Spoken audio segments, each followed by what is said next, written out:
Wire లేకుండా గాలిలో ఈ సమాచారం అంతా మన ఫోన్లోకి ఎలా వస్తుంది? అసలు అమెరికాలో అప్లోడ్ చేసిన వీడియో మన ఊర్లో ఉన్న ఫోన్లో ఎలా ప్లే అవుతోంది?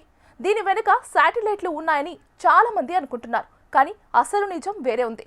మనం వాడుతున్న ఇంటర్నెట్లో 99% డేటా గాలిలో కాకుండా సముద్రం అడుగున ప్రయాణిస్తుందట.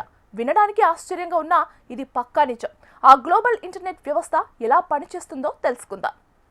మనం ఇంటర్నెట్ అంటే వైర్లెస్ అని భయపడతాం, కానీ దాదాపు 99% ఇంటర్నెట్ ఫిజికల్ కేబుల్స్ ద్వారానే ప్రయాణిస్తుంది. వీటిని ఆప్టికల్ ఫైబర్ కేబుల్స్ అంటారు. ఈ కేబుల్స్ భూమి లోపలే కాకుండా దేశాల మధ్య సముద్రాల అడుగున వేల కిలోమీటర్ల మేర విస్తరించి ఉంటాయి. ఇవి డేటాను కాంతి సంకేతాల రూపంలో కాంతి వేగంతో మోసుకెళ్తాయి. మీరు విదేశాల్లో హోస్ట్ చేసిన ఏదైనా వెబ్సైట్ ఓపెన్ చేసినప్పుడు ఆ డేటా సముద్రపు అడుగున ఉన్న ఈ సబ్ మెరైన్ కేబుల్స్ ద్వారానే మీ దేశానికి చేరుతుంది. ఒకసారి డేటా ఫైబర్ కేబుల్స్ ద్వారా మీ దేశానికి లేదా నగరానికి చేరుకున్నాక అది మీకు అత్యంత సమీపంలో ఉన్న మొబైల్ టవర్కు చేరుతుంది. ఆధునిక టవర్లు నేరుగా ఫైబర్ నెట్వర్క్తో అనుసంధానించబడతాయి కాబట్టి దీనివల్ల డేటా ఏమాత్రం ఆలస్యం కాకుండా హై స్పీడ్తో డెలివరీ అయిపోతుంది. ఇక్కడే అసలైన మ్యాజిక్ మొదలవుతుంది.